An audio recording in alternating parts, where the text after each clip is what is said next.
April, మే, June ఈ second quarter లో మాత్రం అన్ని రకాల ఆడియన్స్ కి రీచ్ అయ్యే సినిమాలు రిలీజ్ కాబోతున్నాయి. Thrillers, love stories, action, mass ఇలా అన్ని రకాల సినిమాలు థియేటర్లోకి వస్తున్నాయి. స్టార్ ఎన్టీఆర్, చరణ్ లాంటి పెద్ద హీరోల సినిమాలు తప్ప అన్ని మిడ్ రేంజ్ సినిమాలే. సమ్మర్ మొత్తం మీద ఏప్రిల్లోనే ఎక్కువ సినిమాలు రిలీజ్ అవుతున్నాయి. థర్డ్ వీక్ లో ఏప్రిల్ 15న కిరణ్ అబ్బవరం ప్రొడ్యూసర్ గా తెరకెక్కుతున్న తిమ్మరాజపల్లి టీవీ, ఎన్నాళ్ళ నుంచి పోస్ట్ పోన్ చేసుకుంటూ వస్తున్న Naga Shaurya movie bad boy Karthik release అవుతున్నాయి.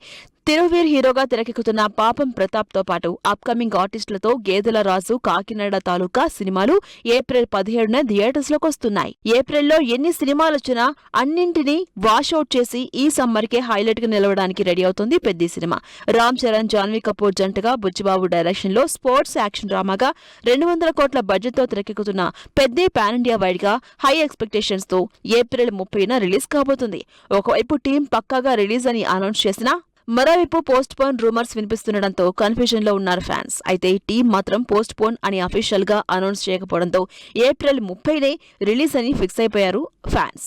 తెలుగులోనే కాకుండా ఏప్రిల్ 30న ధనుష్ మూవీ కూడా రిలీజ్ అవుతుంది. ధనుష్, మమిత లీడ్ రోల్స్ లో విఘ్నేష్ రాజా డైరెక్షన్ లో రివెంజ్ యాక్షన్ డ్రామాగా కరా సినిమా తెరకెక్కుతోంది. కరా సినిమాలో మరోసారి ఇంటెన్స్ రోల్లో కనిపిస్తున్నారు ధనుష్. ఈ మధ్య తెలుగు సినిమాలతో ఆడియన్స్ కి దగ్గరైన ధనుష్ ఈ సినిమాని తెలుగులో కూడా రిలీజ్ చేస్తున్నారు.